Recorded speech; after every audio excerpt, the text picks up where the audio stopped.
Recording चालू कर दियो।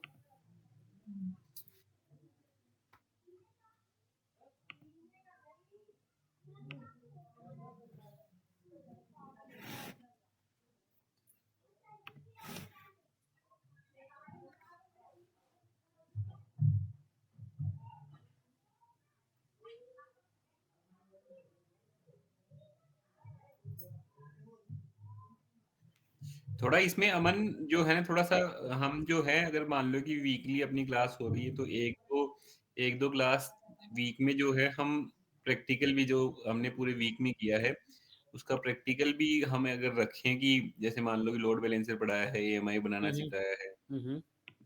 या इंस्टेंस बनाना सिखाया है, तो एक क्लास में जो है हम उसका प्रैक्टिकल का एक क्लास रख लें, ताकि रिवाइज भी हो जाए और उसका थोड़ा प्रैक्टिकल भी हो जाए, तो हाँ थोड़ा-सा ठीक है कर लेते हैं, या फ्राइडे को यही कर लेते हैं फिर, हर फ्राइडे नाइट में। हाँ, उससे मतलब अपना रिवाइज भी हो जाएगा और थोड़ा-सा अभी क्या है कि बता रहा है, सत्या बता रहा है, हम उस टाइम पर तो कर लेंगे, बट हो सकता है कि वीक के बाद में हम उसको पता ही नहीं रहे हमें कि क्या करना था, उसमें क्या स्नैपशॉट लेना था, क्या करना था, ऐसा। हाँ मैं समझ गया हूँ। देखो एक चीज़ इसमें ये है कि आप भी मतलब प्रैक्टिस करते रहो, वीडियो भी देखते रहो। दूसरी हुँ, चीज़ हुँ। ये है कि हम इसमें भी जैसे फ्राइडे को टाइम पे एक घंटे का हम वैसा सेशन रख देंगे प्रैक्टिकल का सिर्फ, कि हुँ, भाई अगर हुँ। कोई प्रैक्टिकल कर रहा है, कोई फंस रहा है, स्टक हो रहा है, तो आके हम रिजॉल्व करवा देंगे वो चीज़। करेक्ट। तो हर फ्राइडे ये कर सकते हैं। तो ठीक है, यही करूंगा, अगर हर फ्राइडे ये कर लेंगे। हुँ, हुँ। क्योंकि ठीक है, मैं सोच रहा हूँ हर फ्राइडे वर्क फ्रॉम होम लूंगा ऑफिस से। मैंने EC2 की कॉन्फ़िगरेशन डिफाइन कर दी है, हम 4 सर्वर ले लेते हैं। यहाँ पे अगर हम 4 सर्वर देंगे, तो जो हमने जो भी कॉन्फ़िगरेशन डाली है, उस कॉन्फ़िगरेशन के 4 सर्वर बन जाएँगे। जहाँ पे नंबर ऑफ इंस्टेंसेस है ना, वहाँ 4 डालेंगे तो 4 सर्वर बन जाएँगे, जो हमने कॉन्फ़िगरेशन दे रखी है। तो ये हम बस जल्दी से सर्वर बनाना चाहते हैं 4, तो बार-बार नहीं करना चाह रहे, इसलिए हमने 4 क्वांटिटी डाल दी यहाँ पे। ठीक है, 4 सर्वर बन गए।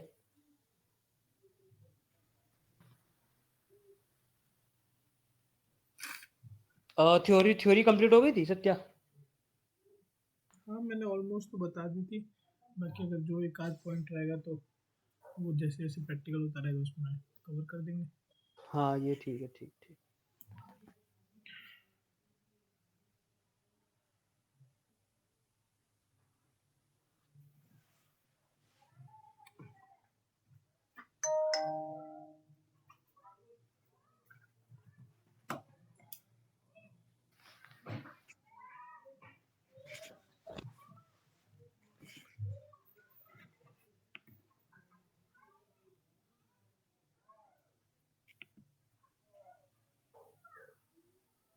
लोड बैलेंसर भी बना लेते हैं। तब तक लोड बैलेंसर बना रहे हो, उसमें टाइम लगेगा प्रोविज़न होने में।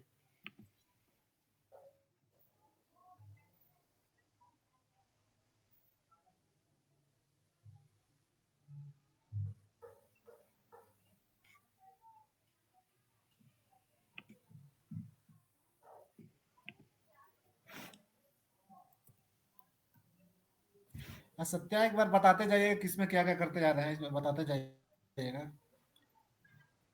अमन एक्सप्लेन कर बस दे। ओवरव्यू करते जाइए। ठीक है, जैसे ये अपना पहला ऑप्शन है लोड बैलेंसर नेम, तो लोड बैलेंसर नेम हम कुछ भी दे सकते हैं। सपोज़ कंपनी में तो हम ऐसे देंगे, जिस एप्लीकेशन का लोड बैलेंसर है वो नेम देंगे। सपोज़ निम्बस का है तो निम्बस देंगे, एक्सेसरीज़ का है तो एक्सेसरीज़, फ्रेंचाइज़ी का है तो एक्सेसरीज़ फ्रेंचाइज़ी, ऐसे नेम देंगे। पहला पॉइंट हुआ है। दूसरा, स्कीम में आ गया इंटरनेट फेसिंग है, इंटरनल है। मतलब अब 2 चीज़ें होती हैं कि आपको जो लोड बैलेंसर है वो इंटरनेट फेसिंग रखना है, मतलब उसपे पब्लिक रिक्वेस्ट आएगी कि नहीं आएगी। तो मोस्टली केसेस ये होता है कि हम लोड बैलेंसर वहीं यूज़ करते हैं जहाँ पे हमारा इंटरनेट फेसिंग होता है, मतलब पब्लिक रिक्वेस्ट हम एक्सेप्ट करते हैं। तो इसमें हम पब्लिक रिक्वेस्ट वाला एक्सेप्ट कर रहे हैं, तो इंटरनेट फेसिंग आएगा। अगर हमें इंटरनल लगाना है, कोई टेस्टिंग पर्पज़ करना है कि इंटरनली देखना है कि चल रहा है सही, नहीं चल रहा है, तो हम इंटरनल ऑप्शन सेलेक्ट करेंगे। तो मोस्टली आप देखोगे कि इंटरनेट फेसिंग ही रहेगा। क्यों? क्योंकि टेस्टिंग के लिए कोई लोड बैलेंसर नहीं करता है। क्यों? क्योंकि टेस्टिंग पे इतना लोड आता भी नहीं है। बट वो ऑप्शन दे रखा है उन्होंने कि अगर फिर भी आपके पास इतना डेटा है, इतना एनवायरनमेंट है कि आप लोड बैलेंसिंग कर सकते हो, तो आप इंटरनली उसको कर सकते हो। नहीं तो आप इंटरनेट फेसिंग ही करो उसे, ताकि वो पब्लिक रिक्वेस्ट उसी पे आए। अब नीचे है कि आईपी इसमें कौन सी सेलेक्ट करोगे, IPv4 करोगे, डुअल करोगे, या डुअल विद पब्लिक IP4, मतलब ये ऑप्शंस है कि IPv4 यूज़ करना है, IPv6 का यूज़ करना है। तो जनरली हम IPv4 ही यूज़ कर रहे हैं करंट सिनेरियो में। फ्यूचर में डुअल स्टैक भी हो सकता है यूज़, मतलब ये यूज़ केस है सारा ये, कि आपको IPv6 चाहिए कि नहीं चाहिए, वो चीज़ है। इसके बाद नेटवर्क मैपिंग में आ गई कि तुम्हारा जो सर्वर है या लोड बैलेंसर है वो कौन से VPC में बनना है। VPC आगे पढ़ाएंगे, अभी थोड़ा सा VPC में क्या है, नेटवर्किंग यूज़ होती है, तो उसके लिए भी हम इसलिए नहीं पढ़ा रहे क्योंकि वो थोड़ा सा ऊपर जाने वाला है। तो अभी जस्ट हम ये बोल रहे हैं कि मैंने एक AWS ने जो VPC दिया उसमें अपना VPC बना दिया, जो VPC लिखा हुआ है, ठीक है, कस्टम जो VPC देता है AWS पब्लिक वाला। तो अभी जस्ट उसमें मैं चाह रहा हूँ कि उसमें मेरा लोड बैलेंसर बने, और अवेलेबिलिटी जोन में सेलेक्ट कर दूंगा कि इनविन अवेलेबिलिटी जोन में मेरे सर्वर रहेंगे, उस पर राउट होगी मेरी रिक्वेस्ट। अगर वो, मैं सपोज अगर एक अवेलेबिलिटी जोन सेलेक्ट नहीं करता तो उस अवेलेबिलिटी जोन में जो सर्वर रहेगा उस पर मेरी रिक्वेस्ट नहीं जाएगी फिर। तो इसलिए बेस्ट केसेस ये होता है कि सारे अवेलेबिलिटी जोन सेलेक्ट कर दो जिस रीजन में आप लोड बैलेंसर बना रहे हो। तो हमने यहाँ पे सारे अवेलेबिलिटी जोन सेलेक्ट कर दिए। नीचे सिक्योरिटी ग्रुप आ गया। अब लोड बैलेंसर का अपना सिक्योरिटी ग्रुप होता है, सर्वर का अपना सिक्योरिटी ग्रुप होता है। सत्य एक बार पेंट खोलियो।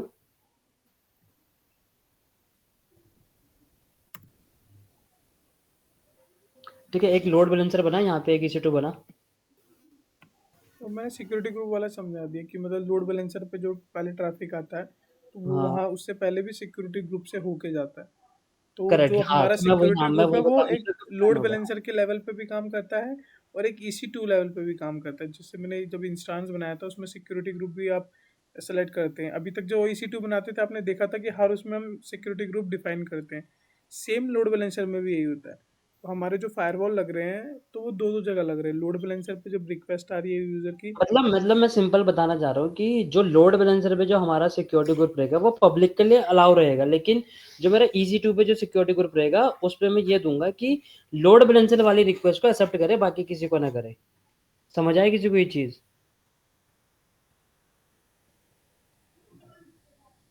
और सत्य डायग्राम बनाए, मैं एक बार फिर से समझाने ट्राई करता हूँ। एक तो यार वो लेना पड़ेगा मुझे नोट पैड टाइप, तब से आगे अच्छा मजा आएगा। एक जैसे ये सपोज है EC2 मेरा, ठीक है, एक लोड बैलेंसर है, एक EC2 है। दो केसेस बताता हूँ मैं, पहले एक केस सुनो सिर्फ जहाँ पे मेरा EC2 है। एक केस वो होगा जहाँ पे मेरा लोड बैलेंसर नहीं रहता, सिर्फ EC2 रहता है।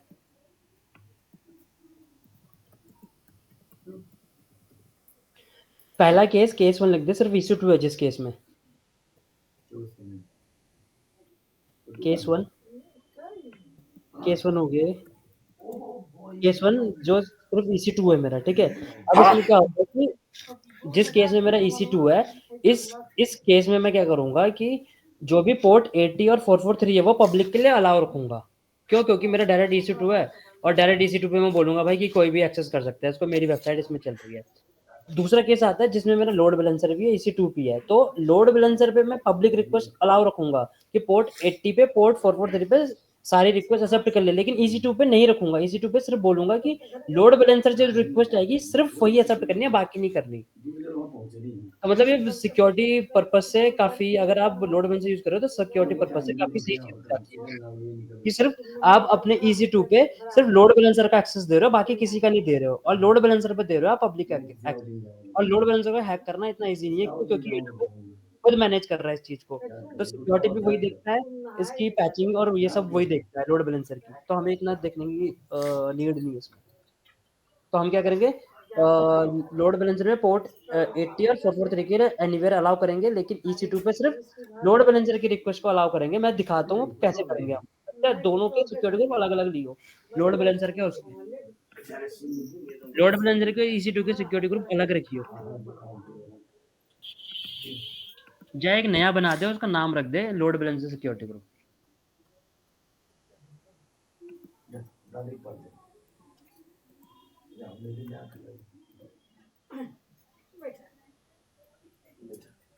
वो वो डिस्क्रिप्शन में डाल दो कुछ।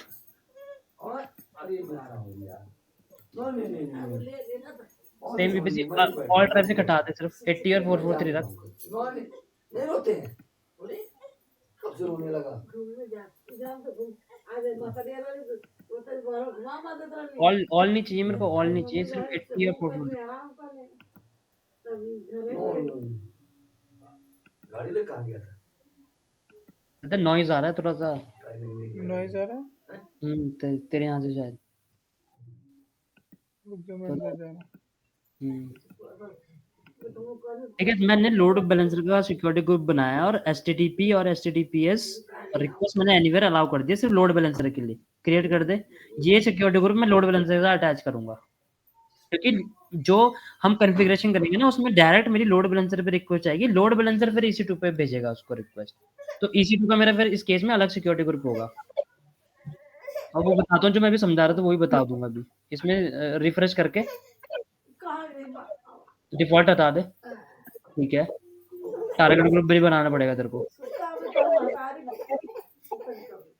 टारगेट ग्रुप क्या होता है कि सपोज मैंने एक टारगेट ग्रुप बना दिया, उस टारगेट ग्रुप के मेरे उस टारगेट ग्रुप के अंदर जितने भी सर्वर होंगे, लोड बैलेंसर उस टारगेट ग्रुप पे रिक्वेस्ट भेजेगा और फिर उस टारगेट ग्रुप में जितने भी सर्वर होंगे उनके बीच लोड बैलेंस करेगा। तो मतलब वो ये कहता है कि पहले एक टारगेट ग्रुप बनाओ, उस टारगेट ग्रुप के अंदर जितने भी सर्वर होंगे उनके अंदर मैं लोड बैलेंसिंग करूंगा। तो उस टारगेट ग्रुप में जितने भी सर्वर मिलेंगे आपको उसके अंदर वो लोड बैलेंसिंग करेगा। और हमें ये भी डिफाइन करना पड़ेगा, जब आप टारगेट ग्रुप बनाओगे उसके बाद आपको यही बताना पड़ेगा कि इस टारगेट ग्रुप के अंदर आप कौन कौन सा सर्वर लेना चाहते हो। तो जो जो सर्वर आप लोगे उस टारगेट ग्रुप में उस सर्वर पे लोड बैलेंस करेगा आपका लोड बैलेंसर। इसलिए वहां पे टारगेट ग्रुप सेलेक्ट करने का ऑप्शन आ रहा है। अभी टारगेट को बना रहे हैं, हमारा टारगेट टाइप है इंस्टेंस की, मुझे इंस्टेंस पे भेजनी है रिक्वेस्ट, तो मैंने इंस्टेंस सेलेक्ट कर दिया और टारगेट ग्रुप का नाम भेज देना है। हाँ हाँ अंकित जी बताइए। इसमें जो है अमन टारगेट ग्रुप को फिर मतलब EC2 से मैप करते हैं क्या हम, या फिर यहीं पे ऑप्शन हाँ आएगा हाँ कि नहीं यहीं पर ये ऑप्शन आएगा कि सपोज आपने एक टारगेट ग्रुप बनाया, टारगेट ग्रुप बनाने के बाद वो ये बोलेगा कि इस टारगेट ग्रुप में आप कौन कौन से सर्वर लाओगे, जो जो सर्वर आप लाओगे उस सर्वर के बीच में लोड बैलेंसिंग होगी। तो अगर जो वो आपने हाँ एग्जिस्टिंग EC2 बने हुए हैं उनको सिलेक्ट करना पड़ेगा। हाँ उनको सेलेक्ट करना पड़ेगा, हाँ करेक्ट करेक्ट। ये हम मैनुअल कर रहे हैं, जब कोड पाइपलाइन चलती है सब ऑटोमेटिक होता है उस टाइम पे। जैसे कि आपका जो लोड बैलेंसिंग की जो रिक्वेस्ट आती है वो आपके टारगेट ग्रुप पे आती है कि कौन से पर्टिकुलर टारगेट पे हिट करना है। टारगेट ग्रुप के अंदर आपके नंबर्स ऑफ EC2 इंस्टांस रहते हैं, तो उनके बीच में लोड बैलेंसिंग होती है कि किस पे मुझे एक ना रिक्वेस्ट मैं ना भेजनी है। 25 तारीख को एक सेशन रखूंगा पूरा लोड बैलेंसर पे, अच्छे से बताऊंगा, उसमें पूरा प्रैक्टिकल के साथ बताऊंगा, बट अभी कर रहे हैं हम, कोई नहीं। क्योंकि ये थोड़ा सा कंफ्यूजिंग हो जाता है, इस वजह से मैं एक सेशन और रखूंगा 25 तारीख को क्रिसमस के दिन। ठीक है, ये हमने प्रोटोकॉल सेट कर लिया HTTP का। बाकी ये मेरे डिफॉल्ट IPv4। सत्या, ये पोर्ट नंबर 80 के अलावा और कुछ भी दे सकते हैं क्या? मतलब जिस पे आपकी एप्लीकेशन चल रही है आपको वो देना पड़ेगा। अच्छा हाँ ऐसे नहीं कि कुछ भी दे दिया, क्योंकि उसी पोर्ट पे रिक्वेस्ट भेजेगा ना फिर ये टारगेट ग्रुप। ठीक है। और जनरली हम 80 पे चलाते हैं एप्लीकेशन। जैसे आपकी बाय डिफॉल्ट की जो एप्लीकेशन चलती है OTP चलती है ना, तो बाय डिफॉल्ट ये इसी पे चलता है, HTTP पे 80 पोर्ट। ठीक है। ठीक है, ये हमारा हेल्थ चेक है जो मैंने आपको कल बताया था कि वो पीरियडिकली टाइम पे हेल्थ चेक करता रहता है। कि सर्वर हेल्दी है कि नहीं है, अगर अनहेल्दी होता है तो उसके बेसिस पे वो टारगेट ग्रुप से सर्वर को हटा देता है। और फिर अगर हमारा लोड बैलेंसर वो सॉरी ऑटो स्केलिंग लगा रखा होगा और उसमें, तो जो सर्वर हमारा डिलीट हुआ उसकी जगह नया सर्वर बन जाएगा। और ये आप इसमें अपने हिसाब से टाइम इंटरवल लगा सकते हैं कि वो कितने टाइम इंटरवल पे हिट जाके उसको चेक करे, कितना थ्रेशोल्ड सेट करे कि अगर इतने हिट करने में। मतलब हेल्दी थ्रेशोल्ड मतलब कि लगातार अगर मेरी 5 रिक्वेस्ट फेल हो गई, सॉरी पास हो गई, लगातार अगर मेरी 5 रिक्वेस्ट पास हो गई तो वो हेल्दी कहलाएगा मेरा सर्वर। अनहेल्दी थ्रेशोल्ड मतलब लगातार मेरी 2 रिक्वेस्ट अगर फेल हो गई तो मेरा सर्वर अनहेल्दी हो सर्वर जाएगा। अनहेल्दी कहलाएगा। टाइम आउट जो हम रिक्वेस्ट भेजते हैं कि भाई चेक करो मेरे सर्वर पे हेल्दी है कि हेल्दी नहीं है, तो वो ऐसा नहीं कि मैं बार बार वो रिक्वेस्ट भेजूंगा, उसके बीच में एक इंटरवल होना चाहिए, एक टाइम गैप होना चाहिए कि इतने का मेरा टाइम आउट आएगा तभी उसको हेल्दी करो या अनहेल्दी करो। मतलब आप तो वो देखते हो ना टाइम कि आउट की वो सेटिंग अगर है। आप भेजते हो कि आप एक टाइम इंटरवल डिफाइन कर देते हो कि इतने मिनट में मुझे रिस्पॉन्स आ जाना चाहिए, अगर नहीं आता तो वो सेशन टाइम आउट कर दे, तो वो इंटरवल हाँ, हाँ, टाइम आप करेक्ट। सेट कर सकते हो। टाइमिंग इसमें किसी को वो डाउट है? Healthy, unhealthy, time out, interval और सक्सेस कोड मेरे को क्या अमन मिलना जैसे चाहिए? अपने एपीआई का रिस्पॉन्स सेट कर सकते हैं क्या यहाँ पे कि इतने सेकंड में हाँ। मुझे चाहिए है? नहीं, नहीं, एपीआई का नहीं करोगे आप, ये सर्वर का वो है, सर्वर का वो है ये, एपीआई का नहीं है ये। ये तो सर्वर का रिस्पॉन्शन ठीक है है ठीक। कि आप नहीं, इसी जैसे जैसे जैसे मेरा कोई सर्वर चल रहा है, अब ज़रूरत हो ना भाई उस सर्वर में कुछ हार्डवेयर प्रॉब्लम भी आ सकती है ना, तो वो कैसे पता चलेगा मुझे हाँ हार्डवेयर प्रॉब्लम आई है कि नहीं आई है? तो वो इस हेल्दी थ्रेशोल्ड के ऊपर पता चलेगा कि लोड बैलेंसर बोलेगा भाई वो अगर वो सर्वर से मुझे रिस्पॉन्स आ रहा है तो उसे हेल्दी में ट्रीट करूंगा। कब हेल्दी ट्रीट करूंगा? जब लगातार मेरी 5 रिक्वेस्ट हेल्प सक्सेस होंगी। अगर उसमें से एक फेल हो जाती है तो फिर से वो 5 रिक्वेस्ट ट्राई करेगा, उसमें से 5 अगर हेल्दी आ गई तो वो हेल्दी कहलाएगा। लगातार 2 अनहेल्दी मिल गए तो अनहेल्दी बोल देगा उसे। जैसे वो अनहेल्दी हो जाएगा, टारगेट ग्रुप उस सर्वर को लोड बैलेंसर से हटा देगा ताकि मेरी एप्लीकेशन में कोई इशू ना आए यूजर को। क्योंकि अगर मेरी अनहेल्दी सर्वर पर रिक्वेस्ट जाती रहेंगी तो यूजर ये बोलेगा ना इनकी वेबसाइट तो चलती ही नहीं है भाई।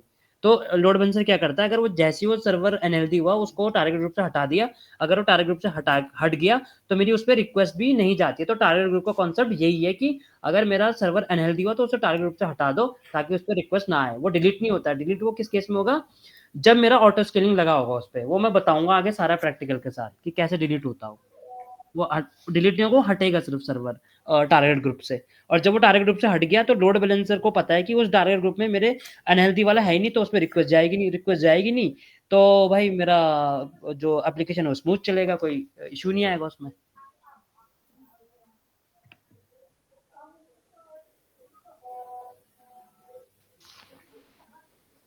ठीक है, अब देखो ये पूछ रहा है कि आपको कौन कौन से सर्वर अटैच करने हैं भाई टारगेट ग्रुप में, तो वो 4 ऑप्शन दे रहा हूं ऊपर। आप जितने सर्वर सेलेक्ट करोगे, आप जितने सर्वर सेलेक्ट करोगे उतने सर्वर मेरे टारगेट ग्रुप में अटैच हो जाएंगे। तो अभी के लिए हम चारों यूज कर रहे हैं। इंक्लूड एज पेंडिंग किया हमने, और जैसे मैंने इंक्लूड एज पेंडिंग किया वो रिव्यू टारगेट में आ गए, मतलब वो मेरे टारगेट ग्रुप में आ गए हैं। अब मैंने एक टारगेट ग्रुप क्रिएट कर दिया है, तो जो वो 4 सर्वर थे मेरे टारगेट ग्रुप में आ गए, यहाँ पे दिखाएगा वो। अभी अनयूज्ड है। थोड़ी देर में हेल्दी आएंगे, अनहेल्दी आएंगे, वो पता चलेगा थोड़ी देर में, वो टारगेट ग्रुप बताएगा उसको। अभी लोड बैलेंसर कॉन्फ़िगर तो हो पहले, लोड बैलेंसर अटैच करना पड़ेगा ना। रिफ्रेश कर। नहीं, ये टारगेट ग्रुप अपने एंड पे भी वो चेक करता है। अब ये नया वो फीचर आया है इसमें। हम्म। बाकी ये ऑप्शन तो वैसे हो गए कि आपको फायरवॉल अटैच करनी है, आपको आपको ये जो वैफ है, वैफ मतलब सपोज ऐसी कुछ चीज लगानी है कि अगर लगातार एक आईपी से 10 रिक्वेस्ट आएंगे तो उसे ब्लॉक कर दो, ऐसा कुछ लगाना है। तो ये बाकी वो सब चीज दे रहा है यहाँ पे कि लोड बैलेंसर के साथ आप ये लगा सकते हो। ये अभी आगे देखेंगे हम, ये फिर अलग पढ़ाना पड़ेगा मुझे कि वैफ क्या होता है, इसलिए मैं अभी लगा नहीं रहा हूँ ये सब।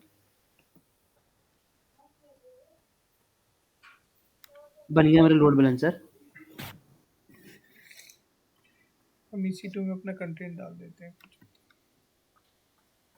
ऐसे डालियो सर्वर 1, सर्वर 2, सर्वर 3, सर्वर 4, ऐसे डालियो कंटेंट, ताकि आइडिया लगे कि भाई इस सर्वर पे रिक्वेस्ट जा रही है।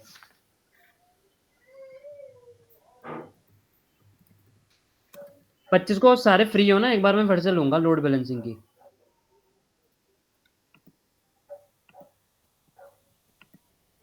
हाँ, फ्री हैं। हाँ, तो एक बार मैं ना लोड बैलेंसिंग की पूरा ये सेशन ठीक लूंगा है। इकट्ठे, पूरा थ्योरी और प्रैक्टिकल पूरा एक साथ।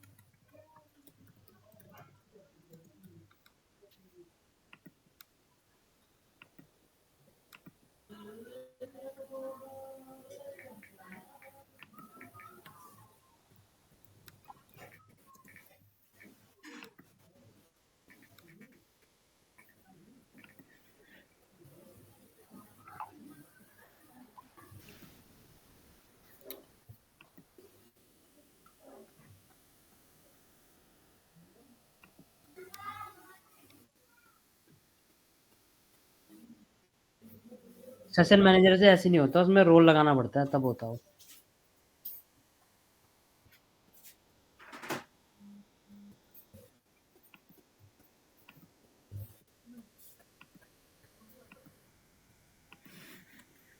इसमें सर्वर 4 कर दियो, सर्वर 4 है तो सर्वर 4 करियो उसमें।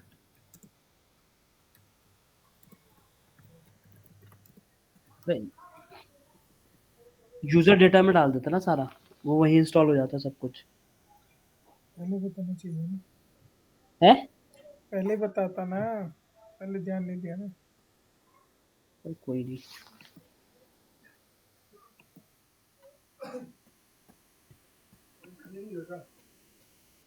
वो करना फिर उसके बाद में करेंगे, आईडी डालना है वापस नंबर डालो। हेलो, हाँ।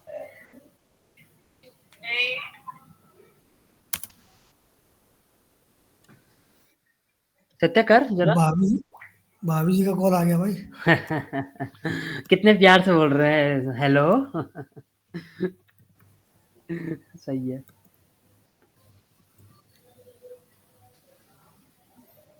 पता है ये चीज़, ये ना जो हम अभी कर रहे हैं, अगर मैं ये यूज़र डेटा में डाल देता ना तो ऑटोमेटिकली ये सब कुछ मुझे इंस्टॉल पहले से मिल जाता, जो हम अभी कर रहे हैं मैनुअली चारों सर्वर में। तो यूज़र डेटा वो जब हम EC2 बनाते हैं वहाँ पे सबसे नीचे आता है एडवांस ऑप्शन में, तो अगर मैं वहाँ सारा डाल जो देता। इंस्ट्रक्शन आता है ना अमन, वहीं डाल लेंगे तो नहीं हो जाएगा चारों में? हाँ हाँ, वो करना चाहिए था, बट वो कोई नहीं, वो मिस हो गया वो।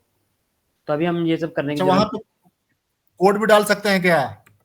हाँ हाँ, वहाँ पे आपको जैसे आप ये मैनुअल करते हो sudo apt, फिर ये npm nodemon करते हो, ये सब आप वहाँ डाल दोगे तो ऑटोमेटिकली आपका कोड रन हो जाएगा वहीं से।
चेक कर लेते हैं।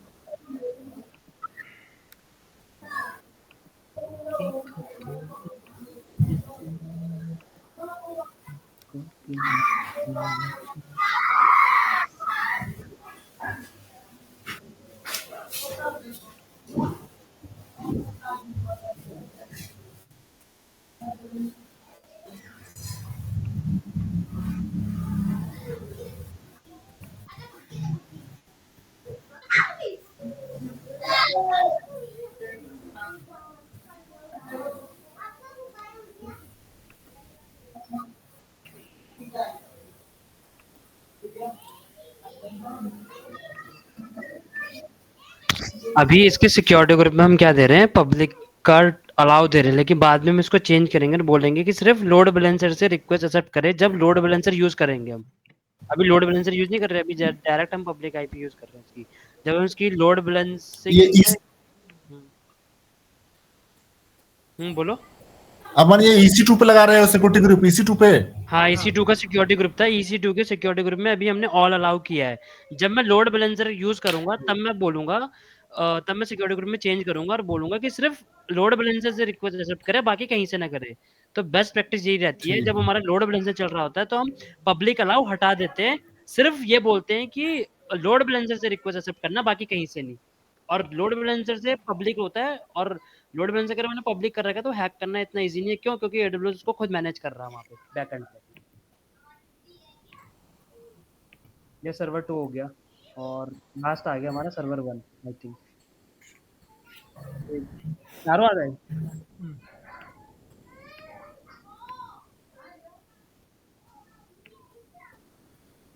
ठीक है, अब मेरे सारे वो खुल रहे हैं। अब मैं लोड बैलेंसर का डीएनएस, इसको रिफ्रेश कर।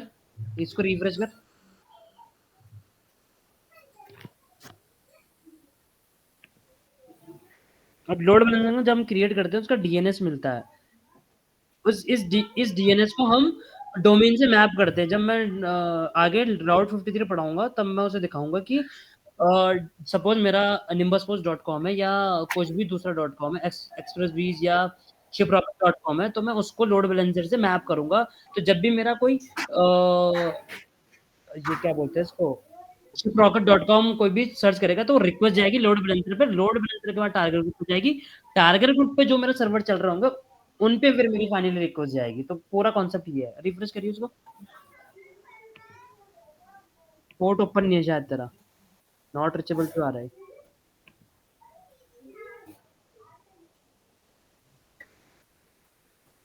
ये क्या मन दे, यहाँ क्या चेक कर रहे हो? सिक्योरिटी ग्रुप का इशू है। ये कह रहा है कि पोर्ट ओपन आपका अलाउ नहीं है शायद।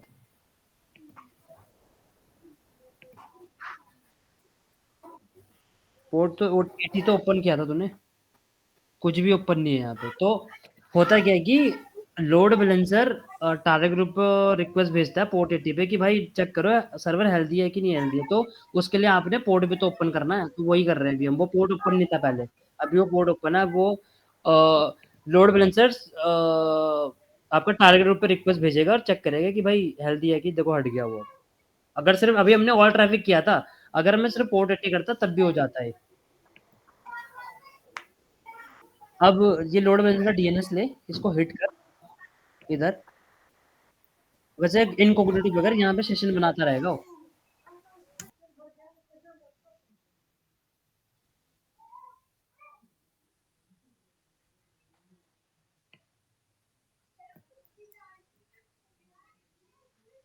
फिर रिकॉर्डिंग में नहीं आएगा मन, शायद वो आ जाएगा। अरे मत आन दे, मेन चीज आ रही है ना, वो मत आन दे। Control shift N.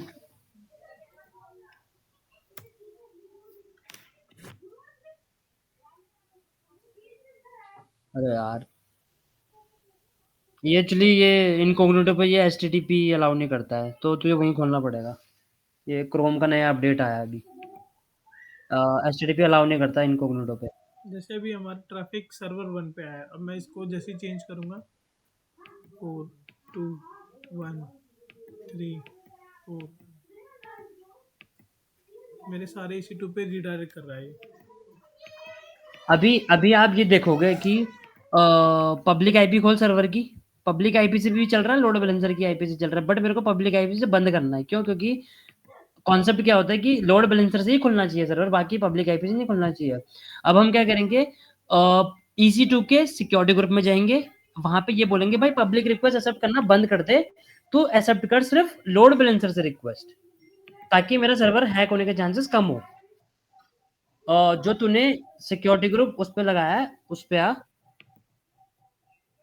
EC2 पे लगाया है। हाँ EC2 पे ही लगा है ना। इससे पोर्ट 80 को अलाउ कर सिर्फ लोड बैलेंसर से। आउटबाउंड में कहाँ चला गया तू? एक बार चेक कर लो। इनबाउंड में अभी मेरी पब्लिक आईपी पे चल रही है एप्लीकेशन और लोड बैलेंसर पे चल रही है, बट मेरे को नहीं चाहिए पब्लिक आईपी पे एप्लीकेशन। तो हम क्या करेंगे, EC2 के सिक्योरिटी ग्रुप में आएंगे, वहां पे बोलेंगे कि भाई सिर्फ रिक्वेस्ट आनी चाहिए, एक्सेप्ट होनी चाहिए लोड बैलेंसर से, ना कि पब्लिकली। ऑल ट्रैफिक हटा दे और HTTP कर और एक्सेप्ट करवा उसको लोड बैलेंसर की आईपी से। लोड बैलेंसर मतलब तेरा लोड बैलेंसर का सिक्योरिटी ग्रुप आएगा यहाँ पे। अगर मैं यहाँ जिसका भी सिक्योरिटी ग्रुप डालूंगा, सपोज मैंने यहाँ सिक्योरिटी ग्रुप डाल दिया, लोड बैलेंसर SG था ना तेरा, LB-SG, LB LB। अब मैंने देखो ये मेरा लोड बैलेंसर का सिक्योरिटी ग्रुप है। अब इसका मतलब ये है कि जो मेरा EC2 है वो पोर्ट 80 से सिर्फ लोड बैलेंसर की रिक्वेस्ट को एक्सेप्ट करेगा, बाकी पब्लिकली नहीं करेगा। अब सेव कर इसे। अब जो ये सारे EC2 इंस्टेंस पे लगाना पड़ेगा, एक पे सब पे नहीं, लगाना पड़ेगा? मेरे चारों सर्वर पे एक सिक्योरिटी ग्रुप लगा हुआ है, तो सब पे चेंज हो गया इसका मतलब। ठीक। तो हमेशा याद रखना, जब भी आप सिक्योरिटी ग्रुप लगा रहे हो, हर एक सर्वर का, हर एक उसका अलग सिक्योरिटी ग्रुप हो, हर एक एप्लीकेशन का अलग सिक्योरिटी ग्रुप हो, ताकि अगर आप एक में चेंज करोगे तो बाकी सब में भी चेंज हो जाएगा। और अगर सपोज यहाँ पोर्ट ब्लॉक कर रहे हो तो उस पर भी पोर्ट ब्लॉक हो जाएगा, दूसरे पे तो इशू हो सकता है। तो हमेशा ये रिकमेंड करता है AWS कि जो भी आप सर्वर बना रहे हो उन सबका सिक्योरिटी ग्रुप अलग अलग हो, ताकि आप एक में चेंज करो तो दूसरे में ना हो चेंज। अभी मेरी तो सेम एप्लीकेशन चल रही है, सेम चीज़ है, तो मैंने एक में चेंज किया तो सब में मुझे चेंज चाहिए था, इसलिए मैंने चारों पे सेम सर्वर, वो सेम सिक्योरिटी ग्रुप यूज किया है। अब पब्लिकली रिक्वेस्ट नहीं लेगा है, क्योंकि मैंने इसको बोला है कि पब्लिकली रिक्वेस्ट मैंने हटा दी थी, सिर्फ रिक्वेस्ट एक्सेप्ट करो लोड बैलेंसर से। तो जब मैं लोड बैलेंसर का DNS हिट करूंगा तभी उस पे जाएगी सर्वर पे रिक्वेस्ट, उस बाकी नहीं जाएगी, पब्लिकली तो जाएगी नहीं। क्यों? क्योंकि हमने पब्लिकली पोर्ट बंद कर दिया है, और कौन सा पोर्ट ओपन किया है ये बोला है कि सिर्फ लोड बैलेंसर के थ्रू आ, बाकी किसी के थ्रू मत आ। तो सब में वो बंद हो जाएगी एप्लीकेशन। अब सिर्फ अब तो लोड अब जो है, अगर अगर अमन जो है, अब इसमें जो है EC2 का DNS, वहां पर कोई भी सर्वर का DNS हिट करेंगे तो तब रिक्वेस्ट नहीं जाएगी। बेसिकली यही है ना। ये तो अभी LB का लोड बैलेंसर हिट करोगे तो ले लेगा वो। हाँ करेक्ट LB का मतलब वो जो क्या ये DNS। हाँ, मतलब डायरेक्ट सर्वर को एक्सेस नहीं कर सकते आप पब्लिकली अब पोर्ट 80 पे। अब वो एक्सेप्ट करेगा लोड बैलेंसर के थ्रू, क्योंकि हमने सिक्योरिटी ग्रुप में डाल दिया कि भाई सिर्फ लोड बैलेंसर के सिक्योरिटी ग्रुप से एक्सेप्ट करो रिक्वेस्ट, और वो भी पोर्ट 80 पे सिर्फ, बाकी किसी पोर्ट पे नहीं। अब हम लोड बैलेंसर का हिट करेंगे लेकिन हमें एप्लीकेशन दिखाएगी। अब देखो सर्वर पे साइट कांट भी रीच आ गया। अब लोड बैलेंसर का DNS रिफ्रेश कर सकते हैं। सिंपल कॉन्सेप्ट ये है कि जिसके पास ताले की चाबी सिर्फ वही खोल सकता है। अब चाबी हमने लोड बैलेंसर को दे दी, अब बस सिर्फ जो लोड बैलेंसर है वही इसको एक्सेस कर सकता है और कोई नहीं खोल सकता। लोड बैलेंसर का DNS खोल, लोड बैलेंसर वाला खोल,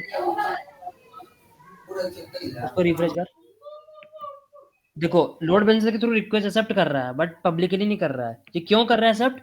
क्योंकि मैंने ये बोला है कि भाई सिर्फ उस सर्वर को ये बोला है कि सिर्फ लोड बैलेंसर से एक्सेप्ट कर रिक्वेस्ट, इसीलिए वो कर रहा है, पब्लिकली नहीं कर रहा अब। तो जब भी कभी इंडस्ट्री में जाओगे तो आप यही देखोगे कि सिर्फ सर्वर लोड बैलेंसर से रिक्वेस्ट एक्सेप्ट करेगा, पब्लिकली नहीं करेगा। ये बेस्ट रिकमेंड करता है AWS।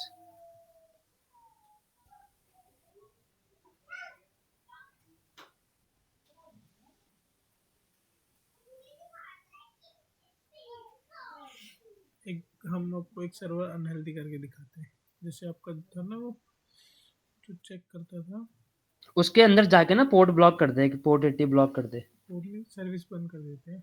हाँ, सर्विस बंद कर दे। अब जैसे सपोज किसी सर्वर में इशू आ गया, कुछ आ गया, तो लोड बैलेंसर उस सर्वर पे वो अनहेल्दी और हेल्दी ट्रैक करता रहता है। तो अगर उसे कुछ भी वहाँ पे इशू मिला तो उसको बंद कर देगा, वो उस सर्वर को टारगेट ग्रुप से हटा देगा, वो अनहेल्दी मार्क कर देगा उसको। मैं ये वाला टर्मिनेट कर दूंगा।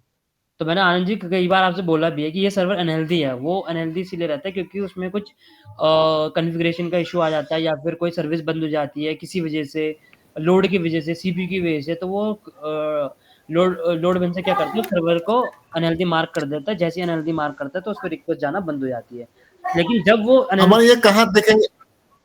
जैसे मान लो अमन कल मेरा सर्वर अनहेल्दी हुआ था, आज हमें देखना था कल कौन सा हुआ था, तो कहाँ देखेंगे? तो ये आप आओगे टारगेट ग्रुप में। टारगेट ग्रुप में आओगे, जैसे ये टारगेट ग्रुप है, देख सत्या दिखा कहाँ है टारगेट ग्रुप, हाँ, ये टारगेट ग्रुप में आया मैं, ठीक है। टारगेट ग्रुप पर नाम होगा, वहां पे हमारा ये नाम है, यहाँ पे आपको दिख रहा है ये सर्वर हेल्दी है, हेल्दी है, हेल्दी है, हेल्दी है, हेल्दी है। जैसे कोई तो अनहेल्दी तब होगा, कब हुआ था बता देगा? हाँ बता देगा। जैसी अगर मैं सर्वर के अंदर देखो, मैं अपाचे सर्विस स्टॉप कर दूंगा, जैसे मेरे अपाचे सर्विस स्टॉप होगी मेरा सर्वर अनहेल्दी हो जाएगा, और हाँ, जैसे वो अनहेल्दी होगा वो रिक्वेस्ट देना हाँ, बंद कर देगा वो। लेकिन जितने टाइम तक वो, अब देखो कुछ ना कुछ डिले तो आते ही ना सर्वर में, कि मेरा सर्वर एक्चुअल में अनहेल्दी हो गया लेकिन एडब्ल्यूएस ने थोड़ा 2-3 मिनट बाद बताया, तो उसके बीच में जो रिक्वेस्ट होती है वो फेल होती है, कुछ ना कुछ डिले रहता है अनहेल्दी। क्योंकि मैंने बताया ना कि वो 2 रिक्वेस्ट भेजेगा उसके बाद अनहेल्दी उसको ट्रीट करेगा। लेकिन उसके बीच में अगर सर्वर पे पब्लिकली रिक्वेस्ट आ रही है कुछ, और कुछ एपीआई हिट हो रही है, तो उस केस में वो उनको एरर मार्क कर देगा, उसको हटाएगा नहीं सर्वर से। क्यों? क्योंकि वो थोड़ा सा डिले है, हाँ। उसमें अनहेल्दी होने में थोड़ा सा डिले है, इसका मतलब हिस्ट्री कहाँ मेंटेन करता, मैं ये कह रहा था। कि अनहेल्दी हुआ है कि नहीं हुआ है, हाँ, इसकी मतलब हमें देखना था कि एक हफ्ते में कितने बार हुआ था। ये अनहेल्दी यहाँ पे ये मार्क नहीं पॉसिबल? करेगा। लेकिन आपके केस में क्या है, हम वहाँ पे इलास्टिक बीन स्टॉक यूज कर रहे हैं, तो इलास्टिक बीन स्टॉक में हाँ, ये आता है यहाँ, लेकिन यहाँ पे नहीं आएगा ये सब चीजें। आपके केस में हम अच्छा इलास्टिक बीन ठीक है, स्टॉक कर ठीक। रहे हैं, तो वहाँ पे आती हैं ये चीजें कि इस दिन मेरा ये सर्वर हेल्दी हुआ था और ये रीजन था उसका, और ये एरर अच्छा। कोड आ रहा था सर्वर पे। देखो यहाँ एक हम्म, हेल्थ स्टेटस में दिखा रहा है target is the stop stage. ठीक है, मैंने एक सर्वर को स्टॉप कर दिया था और जैसे ही एक मैंने डिलीट किया तो डिलीट हो गया यहाँ से, एक चल गया टारगेट इन स्टॉप स्टेज। ठीक है, अभी तो मैं मतलब एक मेरे सर्वर में कुछ भी इशू आ रहा है तो लोड बैलेंसर उसको टारगेट ग्रुप से हटा दे रहा है, जैसे ही उसको हटा देगा तो वो सर्वर रिक्वेस्ट लेना बंद कर देगा। क्यों? क्योंकि वो टारगेट ग्रुप में है ही नहीं अब। जो भी मेरा सर्वर टारगेट ग्रुप में रहेगा सिर्फ वही चलेगा, वो भी हेल्दी वाला, सिर्फ अनहेल्दी वाला हट जाएगा बाद में। अब एक अनहेल्दी करते हैं। अनहेल्दी करें सर्वर के अंदर जाके, तो अगर अंदर वो यूएफडब्ल्यू पोर्ट ब्लॉक भी कर देगा तब भी चल जाएगा काम।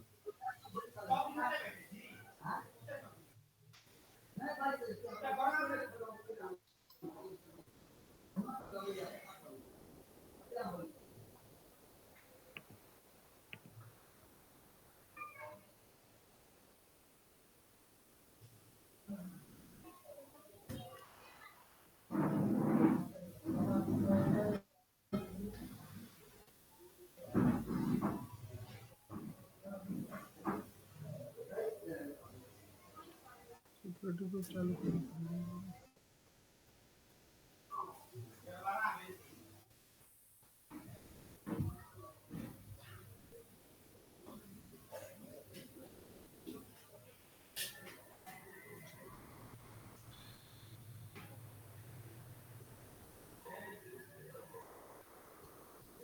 अमन ये लोड बैलेंसर का सिक्योरिटी ग्रुप है? नहीं, ये EC2 का। मैं एक सर्विस स्टॉप अच्छा। कर रहा हूँ ना, तो मुझे उसके अंदर जाके स्टॉप करनी पड़ेगी सर्विस, ताकि वो सर्विस जो है कि जो मेरी सर्विस चल रही है वो 80 पोर्ट पे चल रही है। और टारगेट ग्रुप का भी काम यही है कि 80 पोर्ट पे अगर मेरी कोई सर्विस चल रही तो वहाँ से रिस्पॉन्स मेरे टारगेट ग्रुप को देता रहे। अब मैं सर्विस को स्टॉप कर दूंगा तो वहाँ से कोई रिक्वेस्ट आएगी नहीं उसको। तो एक जो हमने टाइम इंटरवल डिफाइन कर रखा था कि 5 सेकंड के बाद अगर कोई रिस्पॉन्स नहीं आता है तो उसको वो अनहेल्दी शो कर दे। तो मैं एक सर्विस स्टॉप करता हूँ। ये इंटरव्यू में पूछेगा कि भाई अनहेल्दी थ्रेशोल्ड क्या होता है, हेल्दी थ्रेशोल्ड क्या होता है, ये सब पूछता है वो इंटरव्यूअर। लोड बैलेंसर जैसे बोलेगा ना आप कि मैंने लोड बैलेंसर पे काम किया है, तो हाँ, बोलेगा अच्छा ये स्टिकी सेशंस क्या होते हैं, ये अनहेल्दी थ्रेशोल्ड क्या होता है, हेल्दी थ्रेशोल्ड क्या होता है, टारगेट ग्रुप क्या होता है, ये सब पूछेगा वो। हाँ। तो आपको बताना पड़ेगा भाई हेल्दी थ्रेशोल्ड ये होता है कि सर्वर पे रिक्वेस्ट इतनी बार भेजेगा और इसमें इतनी बार अगर मेरी रिक्वेस्ट सक्सेस हो गई तो वो हेल्दी ट्रीट करेगा।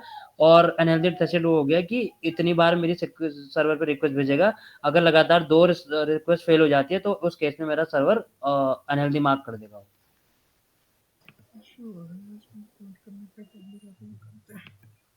ये ये तूने ब्लॉक कर दिया ना, अभी इस वजह से नहीं खुल रहा हो। सर्वर को लॉगिन करने का सबसे सेफेस्ट मेथड है SSM manager, but SSM manager के लिए रोल पता होना चाहिए, आई एम रोल, तो वो अभी कवर नहीं हुआ, इसलिए हम वो करवा नहीं रहे हैं। एसएसएम मैनेजर सबसे इजी है, वो एसएसएम मैनेजर, और सबसे सेफ है वो।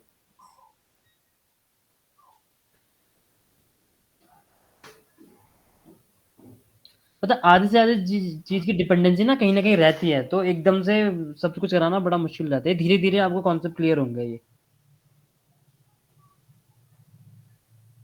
क्योंकि कहीं ना कहीं जैसे यहाँ वीपीसी की डिपेंडेंसी है, तो लेकिन थोड़ा सा वो बाद में पढ़ाऊंगा, तब जाके क्लियर होगा सारा कॉन्सेप्ट यहाँ पे, कि भाई अच्छा ये वीपीसी है, ये ऐसे बनाऊंगा तो ऐसे होगा। राउटिंग कैसे होगी इनकी, अगर सपोज मेरे दो अलग अलग रीजन में सर्वर बने हैं, तो उनकी कम्युनिकेशन कैसे करूंगा वहाँ पर, उसमें वो चीज़ भी है, बहुत सारी चीज़ें हैं। तो वो तब होंगी जब वो वीपीसी पढ़ाऊंगा, वो सब चीज़ें हैं। मतलब शुरू शुरू में ये है, बंदों को आधा अधूरा समझ में आता है, क्यों? क्योंकि सभी सर्विस एक बार में पढ़ाना तो मुश्किल है, एक एक करके पढ़ाऊंगा तब जाके वो पिक्चर क्लियर होती है। अच्छा इसका पर्पज ये है, इसका पर्पज ये है, इसका पर्पज ये है।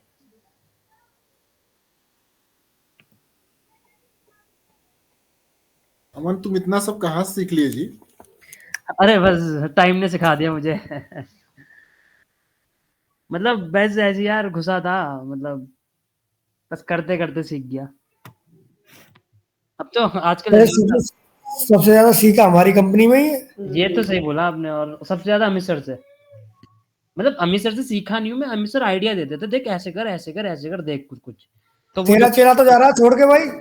हाँ वो जा रहे हैं, मैंने सुना, सुनने में आया 1 तारीख से। एक बंदा और आ गया ना। जितेंद्र, वो भी ऐसी है। हाँ, वो देखा था ऐसे ही हाँ है। वो भी ऐसे ही है। मैंने काम किया ना उसके साथ। जैसे ही मेरी अमन सर्विस ये बताओ, ये है? मेरी सर्विस रनिंग में, अब मैं इसको स्टॉप कर देता हूँ, ठीक है? अब हम टारगेट ग्रुप में चलते हैं। सर्विस ना किसी भी वजह से स्टॉप हो जाती है, कई बार सर्वर पे ज्यादा रिक्वेस्ट आ गई तो सर्विस स्टॉप हो जाती है, इस वजह से भी इशू आता है फिर।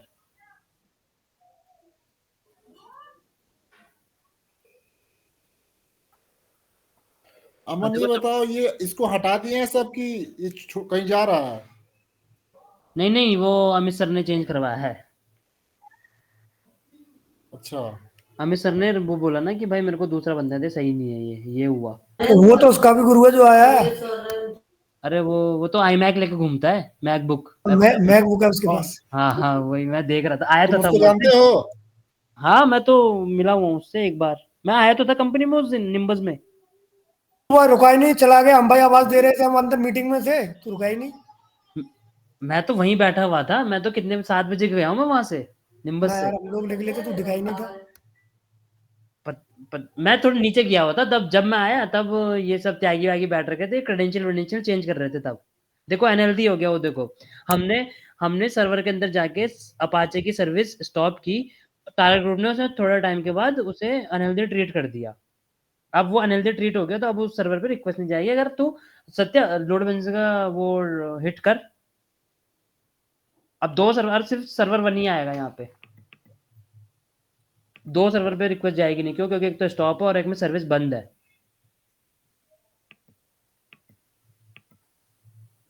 अब दूसरी चीज एक और आती है, अगर मेरा यहाँ लोड बैलेंसर लग वो सॉरी ऑटो स्केलिंग ग्रुप लगा होता, तो वो क्या करता, इस अनहेल्दी वाले को डिलीट करके एक नया ऐड कर देता टारगेट ग्रुप में। तो वो मैं आगे बताऊंगा वो चीज कैसे होती है ऑटो स्केलिंग। सपोज अब इस केस में देखो मेरा क्या हुआ, मेरे 3 सर्वर फेल हो गए, एक ही चल रहा है, तो मेरा लोड बैलेंसर का पर्पस तो खत्म हो गया। क्यों? एक सर्वर तो मेरा वैसे भी चलता है भाई, जब मैं नॉर्मल एप्लीकेशन चलाता हूँ, जब मैं डायरेक्ट आईपी पे चलाता हूँ। लेकिन मेरा लोड बैलेंसर क्या करता है भाई, 4 सर्वर पे रिक्वेस्ट होता है, लेकिन 4 में से मेरे 3 ही डाउन हो गए, अब क्या करूं मैं? मेरे तो पर्पस खत्म हो गया लोड बैलेंसर का। अब इसमें दूसरा पर्पस क्या आता है, ऑटो स्केलिंग का, कि जब भी मेरा जो सर्वर बंद होगा उसमें से भाई अप भी होना चाहिए मेरा, कि अगर तेरी 3 सर्वर बंद होगा तो 3 मेरे अप भी होने चाहिए फिर साइमल्टेनियसली। उसका कॉन्सेप्ट आता है आगे, किसमें आता है, ऑटो स्केलिंग में। पता है, मैं एक वो लूंगा अभी नोटपैड, फिर उससे पढ़ाऊंगा, उसमें ज्यादा मजा आता है मुझे। हाँ तुम हाईटेक हो गए, टीचर हो गए ना। नहीं मेरे को सीरियसली, मेरे को ऐसे पढ़ाने में मजा नहीं आता, ये पेंट वेंट में, तभी मैं सत्या को बोलता हूँ मैं उसमें पढ़ाऊंगा नोटपैड में, जो मैं स्क्रीन शेयर करूँ और वहां चलो, पे लिखूँ और स्क्रीन पे आया वो। मैंने अब सर्विस स्टार्ट कर दी है, चेक। तो जब भी आपका लोड बैलेंसर चलेगा उसके साथ ऑटो स्केलिंग चलेगा ही चलेगा, क्योंकि ये सिनेरियो कभी भी आ सकता है कंपनियों में। और सपोज चौथा भी मेरा मर गया तो खत्म एप्लीकेशन, लोड बैलेंसर मेरा खत्म, कुछ मतलब नहीं बच गया लोड बैलेंसर का। तो मेरे सर्वर अगर ब्रेक हो रहे हैं, डाउन हो रहे हैं, कुछ भी हो रहे हैं, तो मेरा नया सर्वर भी बनना चाहिए। वो कौन करता है? ऑटो स्केलिंग करता है। कैसे करेगा वो आगे हम पहले थ्योरी पढ़ेंगे फिर उसका प्रैक्टिकल देखेंगे। मैं ना ये पूरा लोड बैलेंसिंग का एक सेशन लूंगा एक अलग से 25 तारीख को मॉर्निंग में। हाँ अमन 25 को रखो सेशन। हाँ पूरा एक कंप्लीट सेशन रखूंगा, थ्योरी प्लस प्रैक्टिकल। वो कम से कम 2-3 घंटे का होगा। हाँ हाँ, और उसी समय सब कुछ प्रैक्टिकल साथ में करता चलेगा। हाँ ये भी ठीक है। जैसे वो आया था ना हम लोग ऑफिस में AWS वाला, तो बता के सबसे करवा रहा था, ऐसे सीखेंगे। भाई ऐसे सीखते, मैं भी तो ऐसे सीखा हूँ, थोड़ा सा टाइम लगेगा लेकिन ऐसे ही सीखोगे। अब पेशेंस रखो कि एक दिन में नहीं होगा कुछ भी, मैं एक दिन में पढ़ा के खत्म कर दूं सारा, बट आपको कुछ समझ ही नहीं आएगा, बात हुआ है। ठीक है अमन। तो ये चीज है। तो अभी इसके आगे हम ऑटो स्केलिंग देखेंगे, ठीक है। इसमें इसमें 2 और चीजें होती हैं, होस्ट हेडर और ये सब, वो भी आगे आगे पढ़ाऊंगा मैं। तो पहले एक बार ऑटो स्केलिंग कवर कर दूं, फिर ऑटो स्केलिंग के साथ साथ वो लोड बैलेंसर में होस्ट हेडर और ये सब कवर कर दूंगा मैं। कहते तूने होस्ट हेडर का थ्योरी ली थी? क्या होस्ट हेडर? हाँ नहीं, वो मैंने तो सोचा कोई नहीं, वो मैं परसों ले लूंगा। एक प्रैक्टिकल कराएंगे तो उसी में कवर कर देंगे ना कि तो होस्ट कोई नहीं, वो परसों ले लूंगा मैं सारा वो एक साथ। उसमें लिस्टनर विस्टनर भी बताना पड़ेगा सारा। हाँ ये हो गया हेल्दी। अब हेल्दी हो गया क्यों? क्योंकि सत्य ने वो लॉग इन करके उसमें अपाचे स्टार्ट कर दिया था, अब वो सर्वर एक्सेप्ट कर दिया रिक्वेस्ट लेना। तो ऐसे हमारा लोड बैलेंसर काम करता है। ये प्रैक्टिकल था, थ्योरी एक बार मैं सही से पढ़ा दूंगा। अब इसमें ऑटो स्केलिंग भी ऐड ठीक है करना अमन। पड़ता है अपने को।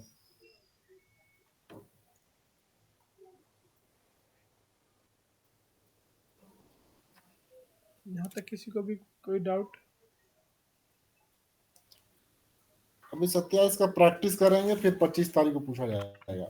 हाँ बिल्कुल बिल्कुल। तो आप लोग प्रैक्टिस कर लो, मतलब 25 से पहले पहले, तो जब हम दोबारा से इसको हाँ। दोबारा बताएंगे तब लोड मैं आपसे बैलेंसर। पूछूंगा कि भाई मेरे को स्टेप बताओ, मेरे को कुछ भी याद नहीं तो है। आप थोड़ा सा आप बताना, जहाँ पे आप अटकोगे जहाँ वहाँ फंसोगे वहां तो करेंगे। हम हैं ही। आनंद जी 3 बजे तक जग जाओ। आनंद जी बोलेंगे यार मुझे घर पे भी बात करनी है। अरे 3-3 बजे तक पढ़ाई कर रहा है। अरे भाई अब करनी पड़ती है, वैसे देखो तरक्की करनी है तो करनी पड़ेगी। ये मान लो आनंद जी कि निकाल ये लेंगे मान भाई। लो